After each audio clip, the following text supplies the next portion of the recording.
جو چاہتے ہو زمانے میں دبدبا رکھنا، جو چاہتے ہو زمانے میں دبدبا رکھنا، تو نام اپنے علاقے تک کربلا رکھنا۔ نبی کی دوست پر آ کر حسین کہتے ہیں بہت ثواب ہے کاندھوں پہ تازیاں رکھنا۔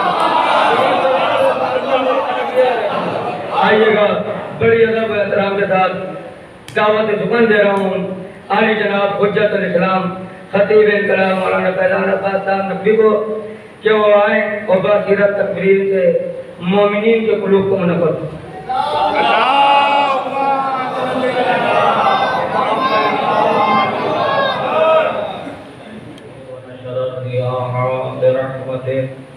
ووطدها بالسطور ميدان أرضه هو الذي إله كل شيء وخالق كل شيء وصانع كل شيء وعالم بكل شيء هو الحي الذي يحيي كل حي وحي الذي يميت كل حي وحي الذي قبل كل حي وحي الذي بعد كل حي وحي الذي ليس كمثله حي والصلاة والسلام على رسول الثقلين محبوب رب المشرقين والمغربين جد الحسن والحسين مولانا ومقتدانا أبي القاسم محمد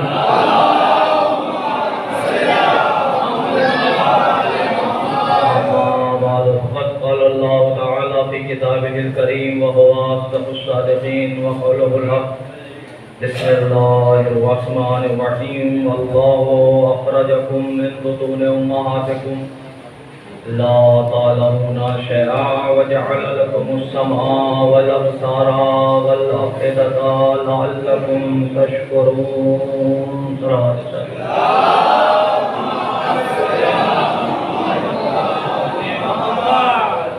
ماشاءاللہ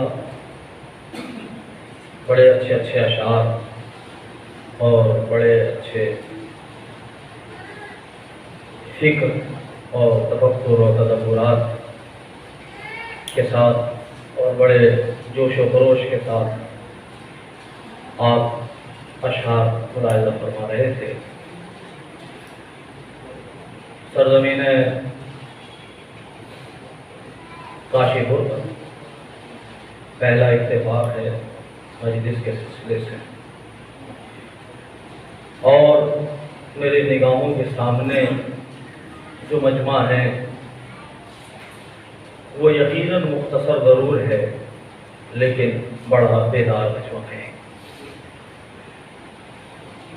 اور میرا یہ اصول بھی ہے کہ میں کبھی یہ نہیں دیکھتا کہ کتنے ہیں، یہ دیکھتا ہوں کہ کیسے ہیں۔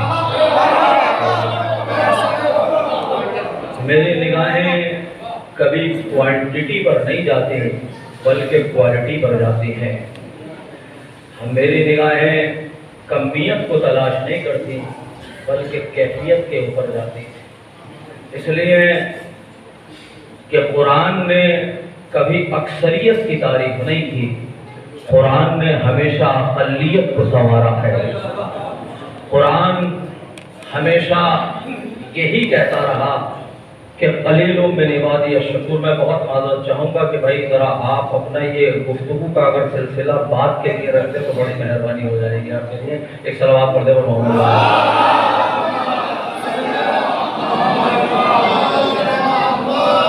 اگر عوام کا کوئی اور آدمی ہوتا تو میں شاید متوجہ نہیں کرتا، اور شاعر ہے تو شاعر اگر شعر کہتا ہے تو اس کو یہ خواہش رہتی ہے کہ اس کا ایک ایک مصرع غور سے اور ایک ایک لفظ غور سے سنا جائے۔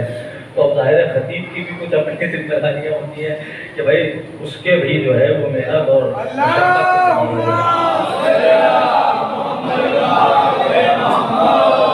چلیے میں اب ظاہر شاعر صاحب کے لیے چار مصرے اور جو حالات میں نے یہاں دیکھے ماشاءاللہ مجھے بڑی چسپی اور بڑی خوشی ہوئی کہ یہ چند افراد اور بڑا بیدار مجمع ہے اور بڑا تو مجھے بڑے پرانے چار مصرے ہیں کہ حسنین و محمد و علی اور فاطمہ۔ حسنین و محمد و علی، یہاں کی کیفیت میں آپ کو بتانا چاہ رہا ہوں کہ حسنین و محمد و علی اور فاطمہ مدحت مجھے فردوس کا زینہ سا لگے ہے۔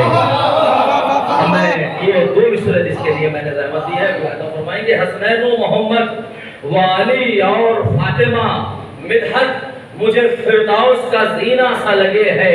جس وقت سے آئی ہیں یہاں فاطمہ زہرا یہ شہر مجھے شہر مدینہ سا لگے ہے.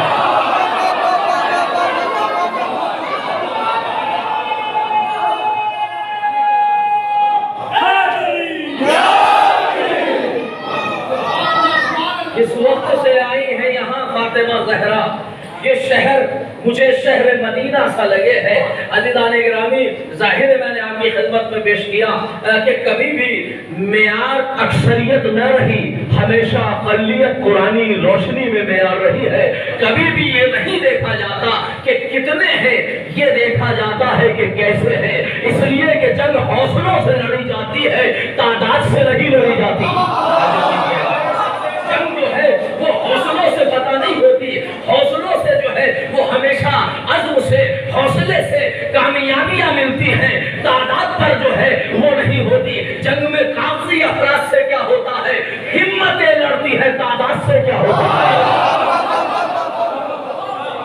ہمتیں لڑتی ہے, تعداد سے کیا ہوتا ہے. اور اگر آپ بیدار ہیں تو جملہ آپ کی سماعتوں کے حوالے کر رہا ہوں کہ معیار ہمیشہ اکثریت نہیں ہوتی, معیار کیفیت ہوتی ہے, معیار کوالٹی ہوتی ہے, معیار کیفیت ہوتی ہے, نہ کمیت ہوتی ہے, نہ کوانٹیٹی ہوتی ہے, نہ تعداد ہوتی ہے. اور دلیل یہ ہے کہ اگر کربلا میں 72 جیسے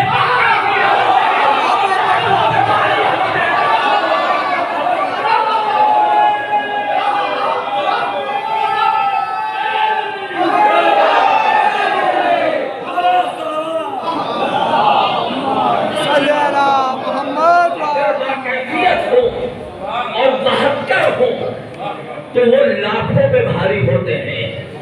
وہاں تلاش تھی اسلام کو 72 کی, جہاں کا ایک نگینہ بھی دستیاب نہ تھا. وہاں تلاش تھی اسلام کو 72 کی, جہاں کا ایک نگینہ بھی دستیاب نہ تھا. اور کہو حسین سا جوہر شناس تھا ورنہ کسی رسول کے پس میں یہ انتخاب نہ تھا.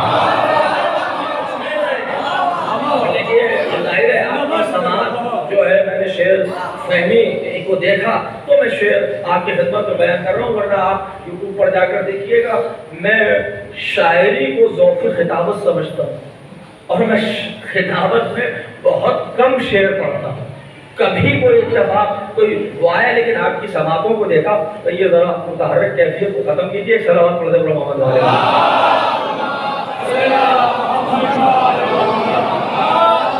میں سورہ مبارک اور میرے نوجوان اور جو بچے ہیں ان کی خدمت میں ترجمہ بڑے مشہور و معروف آیت کریمہ ہے.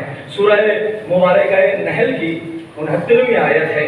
ارشاد ہو رہا ہے واللہ اخرجکم, وہی تو خدا ہے جس نے تم کو نکالا من بطون امہاتکم, تمہاری ماؤں کے شکم سے, ماؤں کے بطن سے, اس کیفیت میں, اس سچویشن میں, اس حالت میں باہر نکالا. لا تعلمون شیئا, کہ تم کچھ بھی نہیں جانتے تھے. وجعل لکم السماء, دیکھو تم دنیا میں جاہل آئے تھے, اگر ہم تمہیں ایسے ہی چھوڑ دیتے تو تم ناتواں ہو کر رہ جاتے, تم جو ہے پریشان ہو کر رہ جاتے. وجعل لکم السماء, تو ہم نے تمہیں ترس کھایا تمہارے اوپر, کیونکہ تم دنیا میں جاہل آئے تو ہم نے تمہیں قوت سماعت دی, کان دیے, تاکہ اس کے ذریعے سے سننے والی چیزوں کا علم حاصل کر سکو. والابصارا, اور ہم نے تمہیں آنکھیں دی ہیں تاکہ اس کے ذریعے سے دیکھنے والی چیزوں کا علم حاصل کر سکو. والافئدہ, اور ہم نے تمہیں عقول اور قلوب بھی دیے, یہ دل اور دماغ بھی دیے تاکہ صرف رٹتے نہ رہو, جو پڑھ رہے ہو اس پر غور و خوض بھی کرتے رہو.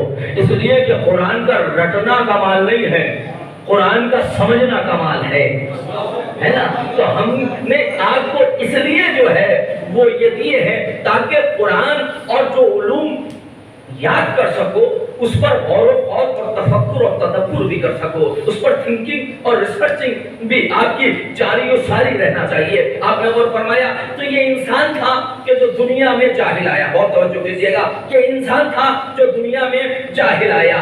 اب اللہ نے اس جہالت کو ختم کرنے کے لیے، اس جہالت کو رفع کرنے کے لیے اس نے وسائل علم دیے، عقل دی، دماغ دیا، دل دیا، آنکھیں دی، سماعت دی، تاکہ علم حاصل کر سکو۔ تو اللہ نے اس نعمت سے جو آپ کو دی ہیں اس کے نتیجے میں کچھ مانگا، یقیناً مانگا، لعلکم تشکرون، اگر تمہارے اندر تھوڑی بھی انسانیت ہے تو تم آئے جاہل تھے، ہم نے وسائل علم تمہارے حوالے کیے، لعلکم تشکرون، اب اگر تم میں تھوڑی بھی انسانیت ہے تو اس کی بارگاہ میں ہدیہ تشکر پیش کرتے رہو، اس کا شکریہ ادا کرتے رہو۔ عزیزان گرامی، یہ سورہ مبارکہ نحل کی 69ویں آیت ہے۔ تو قرآن نے تو صاف واضح کر دیا، بہت توجہ کیجیے گا، قرآن نے تو صاف واضح کر دیا کہ انسان دنیا میں جاہل آیا، تین چیزیں ہیں، دنیا میں جاہل آیا،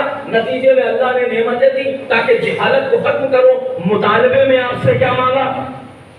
آپ سے شکریہ مانگا۔ دیکھیں آپ میرے ساتھ ساتھ چلتے رہے، اور میں چاہتا یہ ہوں کہ آپ کے نفسوں میں داخل ہو کر گفتگو کو آگے بڑھایا جائے، لعلکم تشکرون، تاکہ اللہ تمہارا تم سے مطالبہ شکریہ چاہتا ہے، اس نعمتوں کے بدلے میں اس کا شکریہ ادا کرتے رہو۔ تو اب یہ انسان ہے دنیا میں جاہل آیا، اچھا قرآن نے تو کہا لیکن ہمارے مشاہدے نے بھی یہ دیکھا کہ دنیا میں جو آیا وہ جاہل آیا۔ اب میں قرآن کی ایک آیت آپ کو اور ہدیہ کر رہا ہوں، اور سورہ مبارکہ نحل کی ہی 77ویں آیت ہے، جس میں پروردگار ارشاد فرما رہا ہے، واللہ خلقکم، اللہ نے تمہیں خلق کیا، ثم یتوفاکم، اور وہی تم کو وفات دے دے گا، موت دے دے گا، ومنکم، توجہ کیجیے گا، اور تم میں سے کچھ افراد، سب نہیں، منکم، تم میں سے کچھ افراد ایسے ہیں جو ردو الی ارذل العمر، جو عمر کے آخری حصے کی طرف پہنچتے ہیں، یعنی آخری اسٹیج کی طرف پہنچتے ہیں۔ وہ آخری اسٹیج کیا ہے؟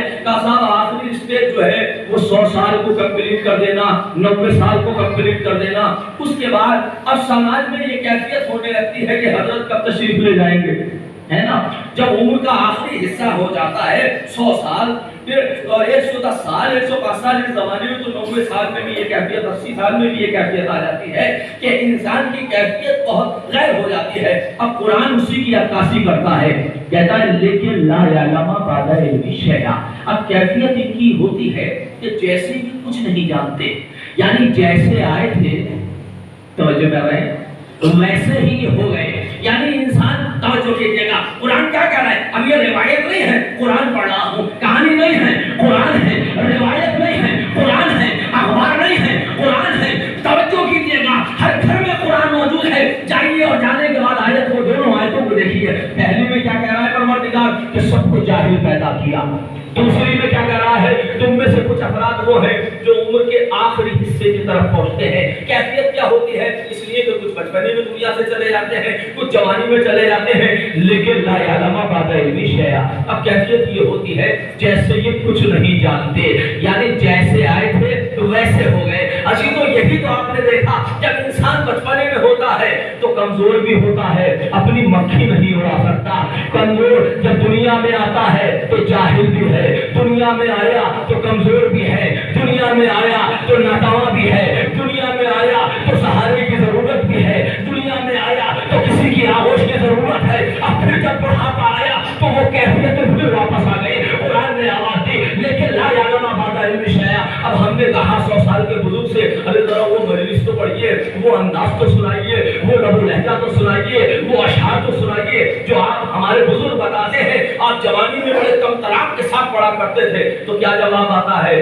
جناب اب وہ حوصلہ کہاں رہا ہے اور وہ حافظہ کہاں رہا ہے؟ اب تو کیفیت یہ ہے بچے ایک بات کہتے ہیں تو 3 بار کہلاتا ہوں تب یاد رہتا ہے۔ آپ نے دیکھا قرآن میں اسی کی عکاسی کی، یعنی جیسے آئے تھے رفتے رفتے بھول رہے ہیں، رفتے رفتے اور وہ چیز ختم ہوتی جا رہی ہے۔ یعنی قرآن بتانا یہ چاہ رہا ہے کہ جس صفات کو چھوڑ کر آئے تھے وہی صفات واپس آ گیا۔ تو مجھے کہنے کا حق ہے کہ یہ انسان ہے، توجہ کیجیے گا، مجھے یہ حق ہے کہنے کا، یہ انسان ہے کہ جب دنیا میں آیا ہے تو جاہل آتا ہے اور دنیا سے جا رہا ہے تو پھر جہالت پلٹ کر واپس آ گئے۔ میں یہی کہوں گا یہ تم ہو کہ جو تمہاری ابتدا بھی جہالت ہے، انتہا بھی جہالت ہے، لیکن عزیزان گرامی آل محمد سے مقابلہ نہ کرنا،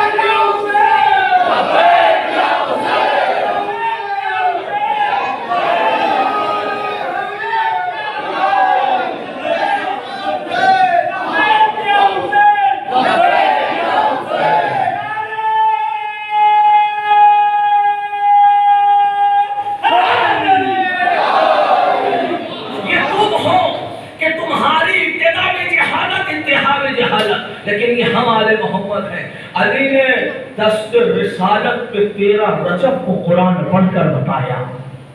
ہم وہ ہیں جو علم لے کر آتے ہیں، اور حسین نے نو کے نیزہ پہ تلاوت کر کر بتایا۔ ہم وہ ہیں جو علم لے کر بھی جاتے ہیں۔ ہمیں اپنے جیسا نہ کہنا، ہمیں اپنے جیسا نہ سمجھنا۔ علی نانے گرامی نو کے نیزہ پر حسین نے سورہ کہف کی تلاوت کر کر نہ جانے کتنے مسئلوں کا حل پیدا کر دیا۔ میں اب نسل کو نظم کی وادیوں میں لے کر یہ 4 مسئلے حوالے کر رہا ہوں کہ حسین نے نو کے نیزہ پر تلاوت کرنے کے بعد کیا کیفیت کی۔ آواز دے رہے ہیں حسین سر قلم ہو کے بھی نسیان نہیں ہوتا۔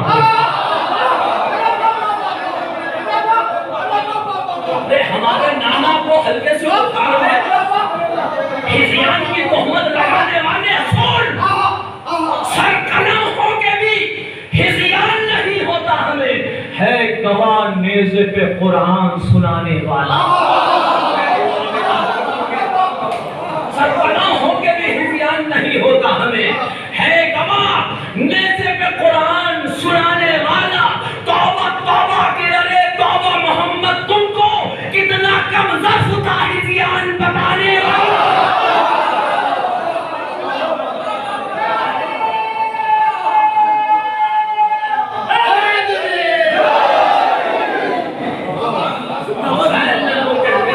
تلاوت کرنے کے بعد نہ جانے کتنے مسائل کا حل کر، اور اس کے ساتھ ساتھ ہمیں اور آپ کو بھی ایک میسج اور ایک پیغام دیا۔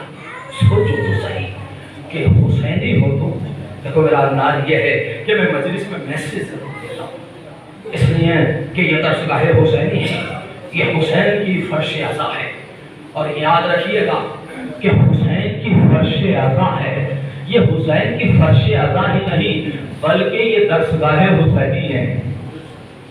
دوسری قومیں سال بھر میں اتنا یاد نہیں کرتی جتنا ہم 10 دن میں پڑھ لیا کرتے ہیں۔ خدا کی قسم یہ فیض ہے اس فرش عطا کا، اس فرش تو حسین نے نہ جانے کتنے مسائل کا حل کیا، ان میں سے ایک مسئلہ حسین نے یہ بھی حل کیا جو میسج دیا۔ دیکھو، جب ہم کلام الہی کو ہمارا سر تن سے جدا ہو جائے، ہم کلام الہی کو فراموش نہیں کرتے، تو اگر تم حسینی ہو تو تمہارا قرآن طاق پر نہیں رہنا چاہیے۔ تمہارا قرآن صرف طاق کی زینت نہ بن جائے بلکہ رہن و سہن و دل و دماغ کی زینت بن جائے، تب تو تم ہمارے حسینی ہو، ہماری سیرت پر چلنے والے ہو۔ اور حسین نے ایک مسئلہ اور حل کیا۔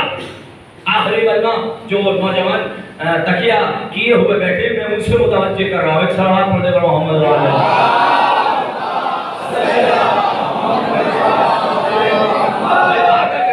بہت سا وقت ہے آپ کے پاس، اس کے بعد آرام سے باتیں کیجیے گا، لیکن ذرا متوجہ ہو جائیے۔ اب میں کیا کروں، چند افراد میں نگاہ آٹومیٹکلی رک جاتی ہے۔ کوئی بڑا مجموعہ ہو تو اس میں چلیے ہوتا ہے کہ کون کہاں کیا کر رہا ہو، لیکن جہاں مختصر سا مجموعہ ہو تو اس میں تو بڑی نگاہیں بڑی سوچ سمجھ کے رکھنی پڑتی ہیں۔ آپ نے غور فرمایا، تو لہذا حسین نے نو کے نیزہ پر ایک مسئلے کو تلاوت کر کر اور حل کیا۔ وہ مسئلہ کیا تھا؟ نانا نے دعویٰ کیا تھا، حسین نے دلیل پیش کی۔ توجہ کیجیے گا، نانا نے دعویٰ کیا کیا تھا؟ انی تارک فیکم الثقلین، میں تمہارے درمیان دو گرا قدر چیزیں چھوڑ کر جا رہا ہوں، بنا کر نہیں۔ میرے ذرا متوجہ ہو جائیے گا، میں چھوڑ کر جا رہا ہوں۔ دیکھو لفظ چھوڑنے میں تارک الصلاۃ کہتے ہیں نماز کا چھوڑنے والا ہے، تو ترک کہتے ہیں چھوڑنے کو۔ انی تارک فیکم الثقلین، میں تمہارے درمیان دو گرا قدر چیزیں چھوڑ جا رہا ہوں، کتاب اور اللہ کی کتاب اور میری اطرت۔ کتاب اللہ و اہل بیت اور میرے اہل بیت۔ جب تک ان دونوں سے متمسک رہو گے، میں یہاں روک کر آپ کی اذہان عالیہ کو متوجہ کرنا چاہتا ہوں، میں چھوڑ کر جا رہا ہوں۔ میں آپ سے یہاں آپ کے کاشی پور میں مجلس پڑھ رہا ہوں، مجلس پڑھنے کے بعد اگر میں آپ سے یہ کہوں بھائی میں جا رہا ہوں، اور مومنین کاشی پور بہت شکریہ آپ کی حسن سماعتوں پر سلام، آپ نے بہت اچھے سے سنا، میں جا تو رہا ہوں لیکن جاتے جاتے یہ مائک چھوڑے جا رہا ہوں، میں جا رہا ہوں جاتے جاتے یہ منبر چھوڑے جا رہا ہوں تو آپ کیا کہیں گے؟ کہا قبلہ ہم نے اچھے سے سنا صحیح، لیکن آپ کا انداز کچھ صحیح نہیں ہے۔ میں نے کہا کیا ہوا، میں نے کچھ غلط کہا؟ کہا مولانا یہ آپ مائک لے کر کب آئے تھے؟ جو آپ چھوڑ کر جا رہے ہیں، یہ آپ ممبر لے کر کب آئے تھے جو چھوڑ کر جا رہے ہیں؟ اگر کہنا تھا تو آپ کو یہ کہنا تھا میں اپنی گھڑی چھوڑے جا رہا ہوں، اپنا چشمہ چھوڑے جا رہا ہوں، اپنا لباس چھوڑے جا رہا ہوں، اپنے ذہنوں کو بیدار کرنے کے لیے جملہ کہہ رہا ہوں۔ پتہ یہ چلا چھوڑی وہ چیز جاتی ہے جو لے کے آئی جائے، چھوڑی وہ چیز جاتی ہے جو لے کے آئی جائے، جو آنے کے بعد مہمان بن جائے، وہ چیز چھوڑی نہیں جاتی۔ اب رسول کا یہ کہنا کہ میں قرآن و اہل بیت کو چھوڑے جا رہا ہوں، قرآن و اہل بیت کو چھوڑنا بتا رہا ہے۔ رسول نے اصحاب کو ساتھ لائے تھے،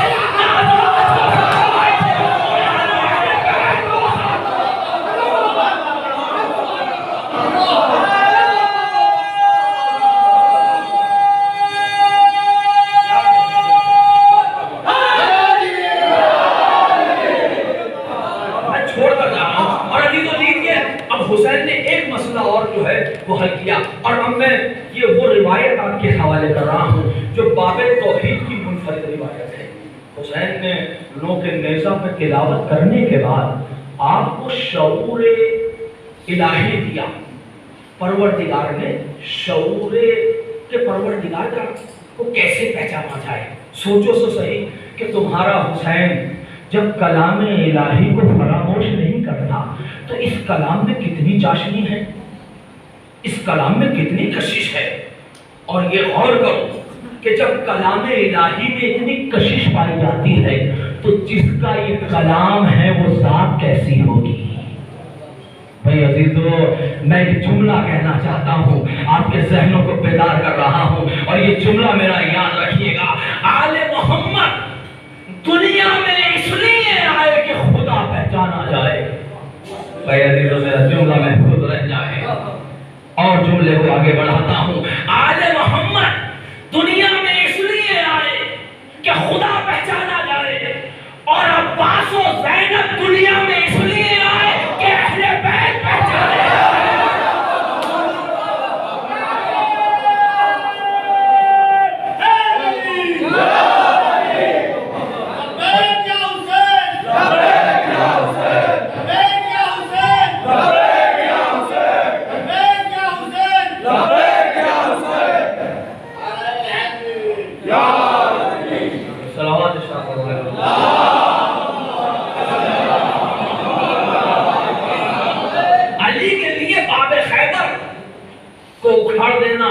یہ بہت بڑی فضیلت ہے، مگر بہت بڑی فضیلت نہیں ہے۔ بستر رسالت پہ سو جانا، خیبر و خندق و احد و سارے مارکے کے طے کرنا فضیلتی ہیں، مگر اہل بیت کی سب سے عظیم فضیلت یہ ہے کہ اگر خدا کو پہچاننا ہے تو اہل بیت کے ذریعے سے پہچانے، اس لیے کہ دنیا والوں کے خدا نہ جانے کیسے کیسے ہیں، ہے نا۔ اور یہ وہ موضوع ہے۔ اب میں ایک روایت آپ کے حوالے کر رہا ہوں، یہ روایت باب توحید کی منفرد روایت ہے۔ یہی وجہ ہے کہ ایک شخص کہ میں نے کہا نا کہ توحید کہ جب کلام الہی میں اتنی چاشنی ہے تو اس ذات کا کیا کمال ہوگا، وہ ذات کیسی ہوگی۔ یہ وجہ ہے کہ ہمارے چھٹے امام امام جعفر صادق علیہ کے پاس ایک شخص آیا اور آنے کے بعد کہا فرزند رسول حل ھذا حدیثکم، کہ یہ آپ کی حدیث ہے، من عرفکم فقد عرف اللہ، من جہلکم فقد جہل اللہ، جس نے آپ کو پہچانا اس نے خدا کو پہچانا، اور جو آپ سے جاہل ہے وہ خدا سے جاہل۔ امام مسکرائے اور مسکرانے کے بعد فرمایا نا ھذا حدیثنا و حدیث آبائنا، یہ ہماری بھی حدیث ہے اور ہمارے جد نامدار کی بھی حدیث ہے، بنا عرف اللہ، اللہ ہمارے ذریعے سے پہچانا گیا، بنا عبید اللہ، اللہ کی عبادت ہمارے ذریعے سے ہوئی۔ یعنی محمد و آل محمد اگر سلیقہ عبادت نہ سکھاتے تو عبادت کا سلیقہ نہ آتا، خدا کو معرفت کا طریقہ نہیں آتا۔ آنے والا کلمہ کو نہیں ہے، کہنا یہ کیسے ہو سکتا ہے کہ جس نے آپ کو پہچانا اس نے خدا کو پہچانا۔ جو آپ سے جاہل وہ خدا سے جاہل، یہ تو میں تسلیم نہیں کرتا۔ یہ کیسے ہو سکتا ہے کہ جو آپ کو پہچانے، کس سے کہہ رہا ہے؟ چھٹے امام سے۔ آنے والا دوسرے مذہب سے تعلق رکھتا ہے، کہا یہ کیسے ممکن ہے؟ جس نے آپ کو پہچانا اس نے خدا کو پہچانا، جو آپ سے جاہل وہ خدا سے جاہل۔ تو کیا خدا آپ کے اندر چلا جاتا ہے یا آپ خدا کے اندر چلے جاتے ہیں؟ میں بہت توجہ چاہ رہا ہوں۔ یہ بڑا پرانا نظریہ ہے اور سرزمین ہندوستان پر یہ نظریہ بڑا مشہور ہے کہ بھگوان چیزوں میں پرویش کرتا ہے۔ لفظوں سے آپ نظریات کا اندازہ آپ نے محسوس کر لیا ہوگا۔ تو یہ آج کا نظریہ نہیں ہے کہ بھگوان چیزوں میں پرویش کرتا ہے، چیزوں میں داخل ہوتا ہے۔ چھٹے ایمان کا زمانہ ہے۔ پوچھنے والا کیا کہہ رہا ہے؟ کیا یہ کیسے ہو سکتا ہے؟ جس نے آپ کو پہچانا اس نے خدا کو پہچانا، جو آپ سے جاہل وہ خدا سے جاہل۔ تو کیا خدا آپ کے اندر چلا جاتا ہے یا آپ خدا کے اندر چلے جاتے ہیں؟ امام نے چہرے کو دیکھا، مسکرا کر فرمایا ماں احسن و وجہ، ماں احسن و شارک، کتنا خوبصورت تیرا چہرہ ہے، کتنے خوبصورت تیرے بال ہیں۔ اور وہ یہ کہہ رہا ہے کہ میں بات کر رہا ہوں خدا کی، اور امام میرے بالوں کی تعریف کر رہے ہیں، امام میرے چہرے کی تعریف کر رہے ہیں، میں بات خدا کی کر رہا ہوں۔ چھڑک کے ایک مرتبہ کہتا ہے، کہا یہ کیا کہہ رہے ہیں فرزند رسول؟ میں بات توحید کی کر رہا ہوں اور آپ میرے بالوں کی تعریف کر رہے ہیں، میرے چہرے کی تعریف فرما رہے ہیں۔ فرمایا امام نے مسکرا کر، میں تجھے وہیں لے جانا چاہتا ہوں جہاں تو جانا چاہتا ہے۔ کہا میں سمجھا نہیں۔ کہا تیرا چہرہ بتا رہا ہے کہ تو ابھی نہا کر آیا ہے۔ کہا ہاں نہا کر آیا ہوں۔ کہ تیرے بال بتا رہے ہیں کہ بالوں میں تو نے کنگھی بھی کی ہے۔ بہت توجہ کیجئے گا، میں نے کہا کہ باب توحید کی منفرد روایت تمہارے حوالے کر رہا ہوں، اس لیے کہ مجمع کو بیدار پایا ہے تو یہ روایت پیش کر رہا ہوں، اور میں موقعوں کے نزاکت کو بہتر سمجھتا ہوں۔ عزیزو، کسی نہ کسی پورے اعتماد سماعت کے ساتھ یہ روایت آپ کے حوالے کر رہا ہوں۔ ایک مرتبہ کہا اے فرزند رسول، تو آپ میرے بالوں کی تعریف کر رہے ہیں؟ کہا میرے بال بتا رہے ہیں کہ نہا کر آیا ہے۔ کہا ہاں نہا کر آیا ہوں۔ کہا جب تجھے بال بتا رہے ہیں کہ بالوں میں تو نے کنگا بھی کیا ہے؟ کہا ہاں کنگا بھی کیا ہے۔ کہا یہ بتا جب کنگا کر رہا تھا تو تو نے آئینے میں چہرہ دیکھا یا نہیں دیکھا؟ کہا ہاں میں نے چہرہ دیکھا۔ کہا یہ بتا کہ جب تو آئینے میں اپنا چہرہ دیکھ رہا تھا اور آئینہ تجھ کو تیرا چہرہ دکھا رہا تھا، نہیں لفظ بدلتا ہوں، جب تو آئینے میں اپنا چہرہ دیکھ رہا تھا اور آئینہ تجھ کو تیری معرفت کرا رہا تھا، تو یہ بتا تو آئینے کے اندر گیا یا آئینہ تیرے اندر گیا؟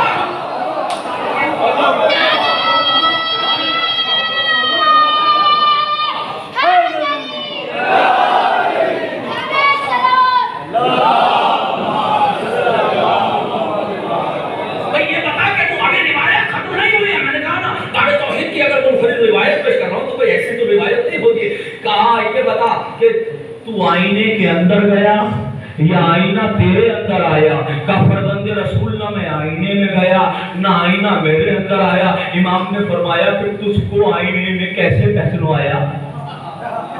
کہ فرزند رسول میں آئینے کے سامنے کھڑا تھا، آئینے کی طرف دیکھ رہا تھا، آئینہ مجھ کو میری معرفت کرا رہا تھا، نہ میں آئینے میں گیا نہ آئینہ میرے اندر آیا۔ امام نے مسکرا کر فرمایا جس طریقے سے تو آئینے میں نہیں گیا، آئینہ تیرے اندر نہیں آیا، مگر آئینے نے تجھ کو تیری معرفت کرا دی، بس اسی طرح نہ ہم خدا میں داخل ہوتے ہیں نہ خدا ہمارے اندر آتا ہے، مگر جو ہمارے صفات کو دیکھتا ہے وہ صفات پروردگار کو پہچانتا ہے۔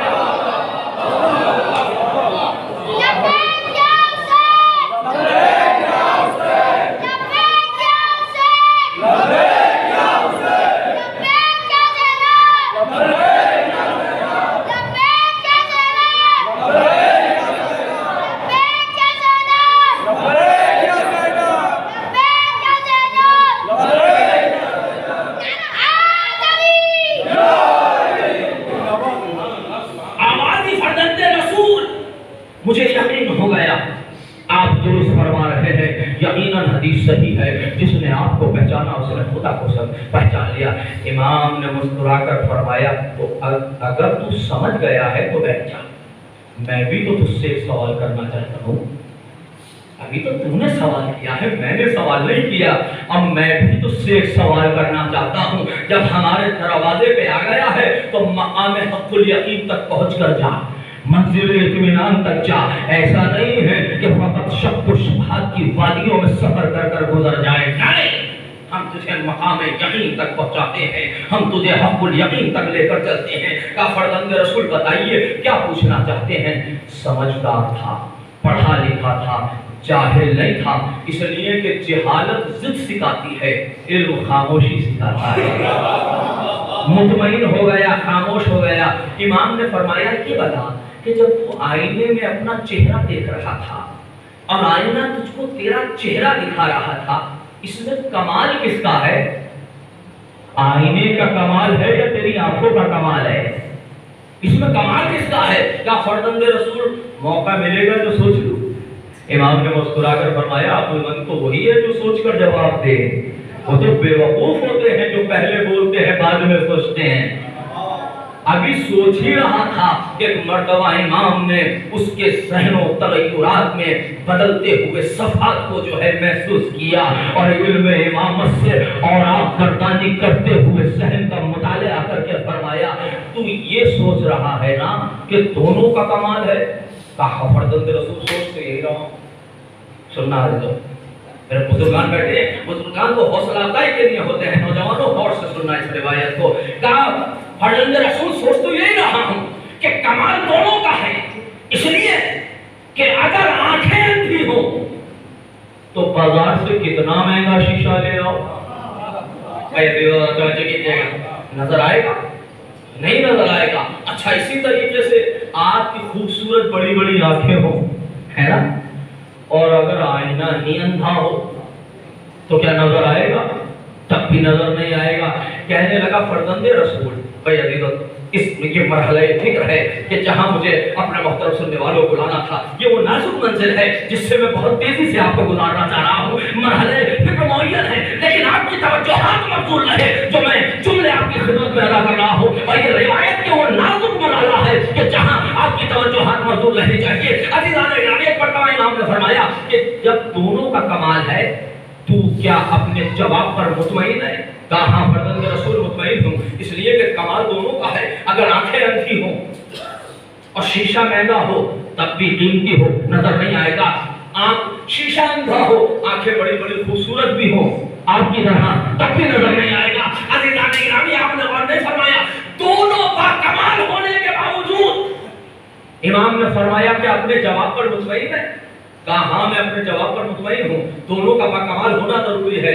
امام نے مسکرا کر فرمایا جا، اللہ نے تجھ کو خوبصورت آنکھیں بھی دی ہیں، جا بازار سے مہنگے سے مہنگا شیشہ لے کر آنا اور اس کو رات کی تاریکی میں لے کر کھڑے ہونا. رات کے سناٹے میں لے کر کھڑے ہونا، نظر آئے گا بھائی، رات میں نظر آئے گا. کہا فرزند رسول نظر نہیں آئے گا. کہا تو ہی تو کہہ رہا ہے کہ اگر دونوں با کمال ہو تو نظر آئے گا. بھائی تیری آنکھیں بھی صحیح ہیں، آئینہ بھی درست ہے، تو پھر نظر کیوں نہیں آتا؟ تو کہہ رہا ہے کہ دونوں اگر با کمال ہو تو نظر آئے گا. تو رات کے سناٹے میں لے کر جانا، رات کی تاریکی میں لے کر جانا. کہا فرزند رسول اپنے جواب میں تھوڑا سا اضافہ چاہتا ہوں. بس عزیزو یہ وہ مرحلہ ہے کہ جب یہاں پر کوئی فرد ایسا نہ ہوگا کہ جو اپنی آواز اور اپنے ہاتھوں کو بلند نہ کر دے جس مرحلے پہ میں آپ کو لے آیا ہوں. ایک مرتبہ کہا فرزند رسول میں اپنے جواب میں تھوڑا سا اضافہ چاہتا ہوں، تھوڑا سا اور اضافہ کرنا چاہتا ہوں. کہا کیا اضافہ کرنا چاہتا ہے؟ کہا دونوں باکمال چیزوں کے ساتھ، یعنی آنکھیں بھی باکمال ہو، آئینہ بھی باکمال ہو، اس کے ساتھ ساتھ درمیان میں ایک نور کا ہونا ضروری ہے، ایک روشنی کا ہونا ضروری ہے، ایک ضیاء کا ہونا ضروری ہے. اگر یہ نور نہیں ہوگا تو باکمال صحیح مگر نظر نہیں آئے گا. امام نے مسکرا کر فرمایا بس یاد رکھ جس طریقے سے آنکھیں اور آئینے باکمال ہو اگر درمیان میں نور نہ ہو تو سمجھا نہیں جاتا. اسی طرح اگر خالق اور مخلوق کے درمیان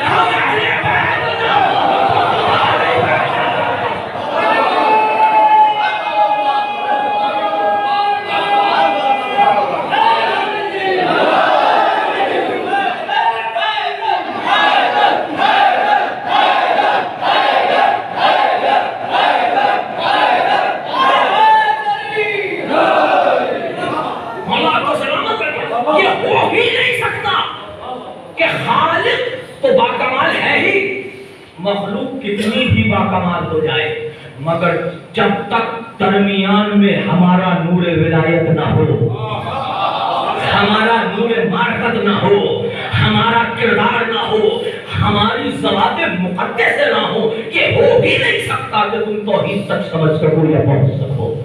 عزیزان گرامی، بڑا نازک مرحلہ ہے۔ میں نے کہا توحید تک اب کیا کیا جائے، مجھے تقریباً پون گھنٹہ ہو رہا ہے، وقت بہت تیزی کے ساتھ گزر گیا۔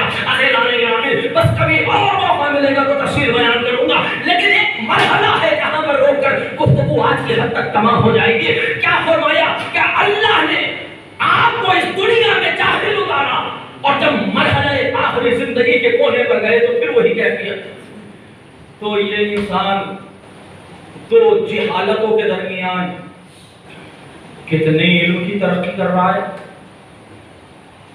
آپ دنیا سے پڑھے لکھے انسان کے قریب چلے جائیں اور اس سے ایک سوال پوچھیں، یہ بتائیں بھائی یہ دو جہالتوں کے درمیان ہی تو سارے مدرسے، یونیورسٹیاں، یہ ساری تعلیمات یہی ہے نا۔ بچپنے میں بچہ کو ابتدائی تعلیم دی، ترقی کر گیا، پڑھ لیا، بڑا، میں کہہ رہا ہوں دنیا سے بڑے سے بڑا، سب سے زیادہ بڑا آئنسٹائن ٹائپ کا آج بھی اٹھا کر رہے اور اس سے ایک سوال کیجیے، یہ بتاؤ تم نے جو علم حاصل کیا وہ زیادہ ہے یا جو بچ گیا وہ زیادہ ہے؟ میں جو علم حاصل کیا وہ زیادہ یا جو بچ گیا وہ زیادہ؟ تو کیا جواب دیں؟ کہا صاحب میں نے تو ایک سبجیکٹ، 2 سبجیکٹ، میکسیمم 3 سبجیکٹ میں پی ایچ ڈی کسی نے کری، بہت کم ملتے ہیں۔ اور صاحب میں تو ڈاکٹر آنکھوں کا، آج جائیں انگلینڈ میں، یورپ میں آنکھوں پر 17 اسپیشلسٹ ہیں، ایک آنکھ کے حصے پر 17 اسپیشلسٹ ہیں۔ اور آج علم نے اتنی ترقی کر لی کہ آپ جائیں لندن کے میوزیم میں نے خود اس چیز کو محسوس کیا کہ وہاں باقاعدہ رکھا ہوا ہے کئی ہزار پرانی لاشیں، اس کو چیک کرنے کے بعد کس مرض میں مرا، کس سن میں مرا، سبب موت کیا تھی، پورا اینالائز کر دیا گیا۔ تو آج علم کتنا آگے بڑھ گیا۔ تو اگر کسی انسان کو جو سب سے زیادہ پڑھا لکھا ہے اسے لے کے آئیے اور اس سے یہ کہیے کہ ساتھ جو بچا ہے وہ زیادہ ہے یا جو علم حاصل کیا وہ زیادہ ہے، وہ کہے گا صاحب میں نے تو سمندر میں سے قطرہ حاصل کیا ہے، نہ جانے کتنے ایسے سبجیکٹس ہیں، نہ جانے کتنے ایسے علوم ہیں جس کو میں نے سنا بھی نہیں، جانتا بھی نہیں، پہچانتا بھی نہیں۔ تو جملہ بدل کر کہوں کیا رہا ہے، میں نے جو حاصل کیا وہ کم ہے، جو بچا وہ زیادہ ہے۔ تو جملہ بدلوں، یعنی حضرت جناب کی جہالت زیادہ ہے، علم کا اقرار کم ہے۔ توجہ کر رہے؟ تو یہ ہمیں کہ جو اقرار جہالت زیادہ ہے، اقرار علم کم ہے، اس لیے کہ ہماری جہالت سب سے زیادہ پڑھ کر بھی زیادہ رہتی ہے۔ توجہ کیجیے، ہم سب سے زیادہ عالم بن کر بھی زیادہ جاہل بچ جاتے ہیں۔ میں کہوں گا تو پھر یہ کیسے ہو سکتا ہے کہ تم اس کا مقابلہ کرو جو کوہے کے منبر پر اعلان کر رہا تھا، سرونی جو چاہے وہ علی سے پوچھو۔ اس لیے کہ اگر آنکھوں کے اسپیشلسٹ کے پاس گھٹنے کا درد لے کر جاؤ تو کہتا ہے کہ آپ نے بورڈ نہیں پڑھا، وہاں اتنی بڑی بڑی آنکھیں نظر نہیں آئی، کم سے کم پڑھ نہیں سکتے تھے تو تصویر دیکھ لیتے ہیں۔ تو گھٹنے کے لیے دوسرے ڈاکٹر کے پاس جانا ہوگا۔ ہڈی کی مشکل کو لے کر اگر ہم کسی دل ہارٹ اسپیشلسٹ کے پاس جائیں تو کہے گا یہ میرا موضوع نہیں ہے، لیکن یہ امتیاز تو آل محمد کا ہے، جو چاہے وہ پوچھو۔ لیکن اب میں یہاں روک کے جملہ کہنا چاہ رہا ہوں، جائیے آپ اس دنیا میں، آج دنیا میں کتنی ترقی کی میں نے ابھی آپ کو مثالیں دی ہیں، اور یہ ہندوستان ایک ڈیولپ ترقی یافتہ ملک ہے، اور یہاں کے ناسا کی جو ہے وہ امریکہ کی جو ریسرچ جو ہے وہ ناسا، اس میں آپ جا کر دیکھیے جس میں اکثر دماغ یہاں کے موجود ہیں، لیکن عزیزان گرامی یہ یورپ، امریکہ، یہ وہ ممالک ہیں جو کم سے کم ہندوستان سے 50 سال آگے کی جو ہے وہ سوچتے ہیں اور کرتے ہیں۔ وہاں کے ڈیولپمنٹ اور ترقی کو دیکھیے تو میں کہہ سکتا ہوں، لیکن قرآن آج آپ یہ دیکھیے کہ انسان کتنی ترقی کر رہا ہے، کہ کس بنیاد پر کر رہا ہے؟ علم کی بنیاد پر نا۔ دیکھیے اب سے 50 سال پہلے اگر میں یہ بات کہتا کہ میں لمحوں میں یہاں امریکہ سے بات کر سکتا ہوں، اب سے 100 سال پہلے کہتا تو لوگ میرے اوپر ہنستے، لیکن اگر آج میں کہوں کہ میں فوٹو بھی دیکھوں گا، میں آواز بھی سنوں گا، تو ہر انسان نارمل سمجھتا ہے۔ کیوں؟ کہاں صاحب علم نے ترقی کی، یہ علم ایسا ترقی کر رہا ہے کہ آج انسان دوش ہوا پہ سوار ہو گیا ہے، آج انسان ستاروں پہ کمندے ڈال رہا ہے، آج انسان چاند پر جانا نہیں، چاند پر رہنے کی جستجو کر رہا ہے۔ تو آج سائنس اتنی ترقی کر گئی، لیکن قرآن نے آواز دی یسألونک عن الروح، میرے حبیب لوگ مجھ سے روح کے بارے میں سوال کرتے ہیں، قل الروح من امر ربی، اس سے کہہ دو کہ روح میرے اللہ کا امر ہے، وما اوتیتم من العلم الا قلیلا، اور ہم نے تمہیں بڑا کم علم دیا ہے۔ قرآن کیا کہہ رہا ہے؟ ہم نے تمہیں بڑا کم علم دیا ہے۔ ابھی میں نے آپ کے سامنے پیش کیا، کم علم کیوں کیا؟ جو سب سے بڑا عالم ہے وہ اپنے آپ کو جاہل سمجھ رہا ہے۔ کہا ہم نے تمہیں کم علم دیا، میں نے کہا پروردگار 2021 میں زندگی گزار رہے ہیں، یہ کم علم کیسے ہے کہ آج انسان لمحوں میں ہزاروں کلومیٹروں کی مسافتیں جو ہے وہ ساعتوں میں طے کر رہا ہے، آج انسان دوسرے ہوا پہ سوار ہو گیا ہے، آج انسان موسموں کو اے سی کی شکل میں اپنے کمرے میں موسم کو مقید اور قید کر دے رہا ہے۔ یہ انسان نے اتنی ترقی کی ہے، پہاڑ کی بلندی کیا ہوگی، یہ انسان چاند کے اوپر پہنچنے کی کوشش کر رہا ہے۔ تو یہ انسان نے اتنی ترقی کی، قرآن کہہ رہا ہے وما اوتیتم من العلم الا قلیلا، ہم نے تمہیں بڑا کم علم دیا ہے، بڑا مختصر سا علم دیا ہے، بڑا کم علم دیا ہے۔ انسان ترقی کرتا رہے، لیکن قرآن یہی کہتا رہے گا ہم نے تمہیں بڑا کم علم دیا ہے، ہم نے تمہیں بڑا کم علم دیا ہے، ہم نے تمہیں بڑا کم علم دیا ہے۔ دیکھو یہ 2021 میں یہ 2 سال 20 اور 21 کووڈ کے سلسلے سے گزر گئے نا، پوری دنیا میں کرونا وائرس کے سلسلے سے، کووڈ کے سلسلے سے ریسرچ چل رہی ہے، ہر ڈاکٹر اپنی اپنی بات رکھ رہا ہے، ویکسینز تیار ہو گئی، لیکن اس کے باوجود کوئی حتمی طور سے فیصلہ طے نہیں کر پایا کہ یہ حقیقت کیا ہے۔ تو جو باریک سی شے کو نہ سمجھ سکتا ہو، بھئی پورا عالم انسانیت کہ وائرس اتنا چھوٹا ہے کہ آنکھوں سے نظر نہیں آتا، تو جو آنکھوں سے نظر نہ آنے والا ذرہ ہو وہ نظر نہیں آتا، اس کو انسان نہیں پہچان پا رہا، تو یہ پوری کائنات کو کیسے پہچانے گا؟ بس اسی مرحلے کے لیے میں نے یہ زحمت دی تھی عزیزان گرامی۔ تو قرآن آج کیا آیت یہ ختم ہو گئی؟ آیت تو موجود ہے، قرآن کو قیامت تک جانا ہے۔ سوچئے، غور کیجئے، جب آج 2021 میں اتنی ترقی ہے تو ظہور امام تک کتنی ترقی ہوگی؟ بھئی اب سے 100 سال 500 سال 1000 سال بعد کتنی ترقی ہوگی؟ لیکن قرآن یہی کہتا رہے گا وما اوتیتم من العلم الا قلیلا، ہم نے تمہیں بڑا مختصر علم دیا ہے، بڑا کم علم دیا ہے۔ میں نے ہاتھوں کو جوڑ کر عرض کیا پروردگار یہ اتنا علم اور تو اسے کم بتا رہا ہے، کہا دیکھو یہ کثیر علم اور قلیل علم کی منزل یہ ہے، تمہیں دنیا میں وما اوتیتم من العلم الا قلیلا، ہم نے تمہیں کم علم دیا ہے، لیکن جب وہ آئے گا ومن عنده علم الکتاب ہم نے ہر شے امام مبین میں رکھ دیا، وہ اس کا وارث ہوگا۔ فرق محسوس کرو، تم ترقیوں کو حاصل کرنے کے بعد چاند پر پہنچ تو سکتے ہو، لیکن چاند کو اشارے سے تو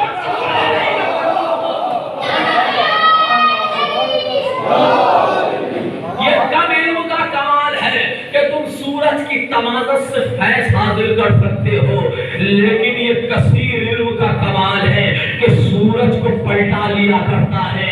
یہ کم علم کا کمال ہے کہ انسان ستاروں پہ کمندے ڈالتا ہے، لیکن یہ پر چوکھٹ پہ آ جایا کرتا ہے. یہ کثیر علم کا کمال ہے, یہ قلیل علم کا کمال ہے. جملہ پیش کر رہا ہوں, یہ قلیل کثیر قلیل علم کا کم علم کا کمال ہے کہ تم ہزاروں کلومیٹر کی مسافتیں جو ہیں وہ چند گھنٹوں میں پیدا کر سکتے ہو, لیکن یہ آصف ابن برقیہ ہے جو تخت بلقیس کو قلم جھپکتے ہوئے لے آئے. تو جب آصف ابن برقیہ کا علم کم ہے تو اس کے علم کی منزل کیا ہوگی جس کے لیے قرآن آواز دے رہا ہے کل کتاب کا علم اسی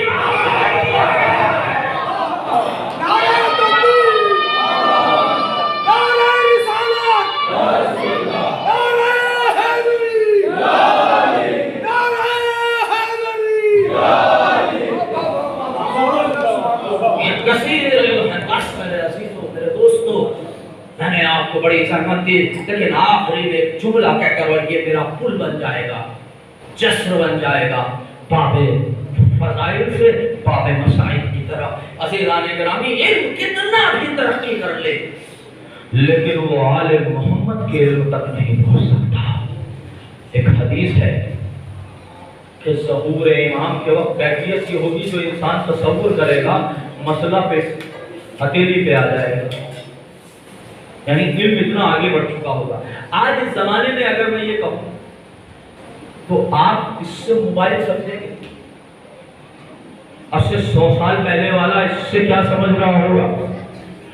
اسی لیے فرمایا جیسا جیسا زمانہ گزرے گا قرآن اور روایات کی تفسیر ہوتی چلی جائے گی, قرآن کی تفسیر ہوتی چلی جائے گی.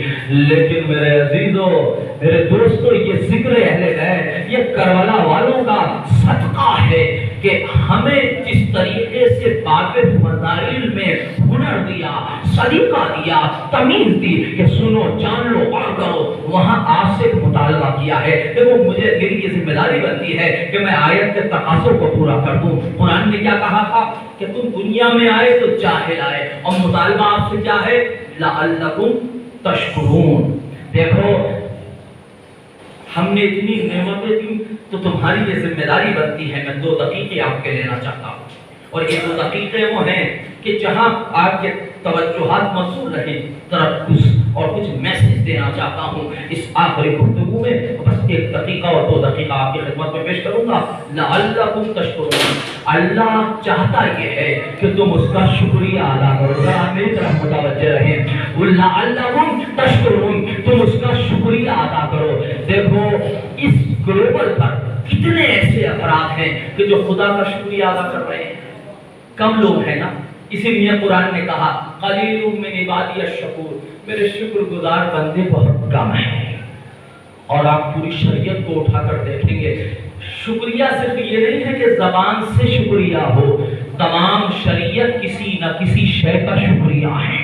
بس میں آپ کو ہیڈنگز حوالے کر رہا ہوں, تفصیلات میں جانے کا وقت نہیں رہا, گھنٹہ ہو رہا ہے. عزیزان گرامی, بس یاد رکھیے گا کہ تمام کی تمام شریعت کسی نہ کسی شے کا شکریہ ہے.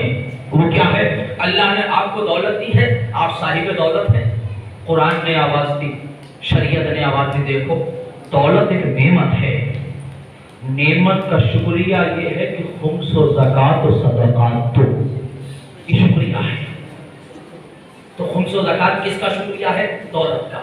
اچھا روزہ رمضان آ گیا, پروردگار نے آواز دی اقیموا الصلاۃ, تمہاری یہ ذمہ داری ہے کہ روزے رکھو. میں نے کہا پروردگار میں بیمار ہوں, روزہ نہیں رکھ سکتا. آواز دی اگر تم بیمار ہو تو تم پر روزہ ثابت ہے, روزہ بعد میں رکھنا جب صحیح و سلامت ہو جاؤ. کیوں؟ کہا اس لیے کہ سلامتی ایک نعمت ہے, نعمت کا شکریہ یہ ہے کہ روزہ رکھو. اور کتنی بڑی سلامتی نعمت ہے یہ اس سے پوچھو کہ جو ہمیشہ کا بیمار ہے, کتنی بڑی نعمت ہے. اچھا روزہ ہو گیا, حج ہو گیا. اچھا حج کا مسئلہ کیا ہے؟ کہا صاحب میں نے کہا من استطاع الیہ سبیلا, چاہیے انسان کو کہ جو لوگ ہیں انہیں حج بیت اللہ کی زیارت کرنی چاہیے. میں نے ہاتھوں کو جوڑ کر بس آخری جملہ میں نے ہاتھوں کو جوڑ کر فرمایا پروردگار راستے میں IS بیٹھا ہوا ہے، مجھے قتل کر دے گا، راستے میں امن نہیں ہے۔ کہا اگر امن نہیں ہے تو تمہارے اوپر روزہ بھی واجب نہیں ہے، حج بھی واجب نہیں ہے۔ کیوں؟ کہا اس لیے کہ روزہ حج اس وقت واجب ہوگا کہ جب آپ مستطیع بھی ہو، صاحب استطاعت بھی ہو، اور اس کے ساتھ ساتھ راستے میں امن ہونا چاہیے۔ اگر راستے میں امن نہیں ہے، اور امن کتنی بڑی نعمت ہے، تو اس کا شکریہ یہ ہے کہ حج کرو۔ اب آپ سوچ رہے ہوں گے میں نے سب کا تذکرہ کر دیا، جہاد کی کیفیت کیا ہے؟ بزرگوں پر جہاد ساقط ہے، بچوں کے اوپر جہاد ساقط ہے۔ بدر میں رسول نے پہلی جنگ ہے اسلام کی جنگ بدر، رسول نے یہ کہہ کر واپس کر دیا تھا کیا کہ بچوں کے اوپر جہاد ساقط ہے، جوانوں آؤ تم جہاد کرو۔ کیوں؟ اس لیے کہ جوانی ایک نعمت ہے۔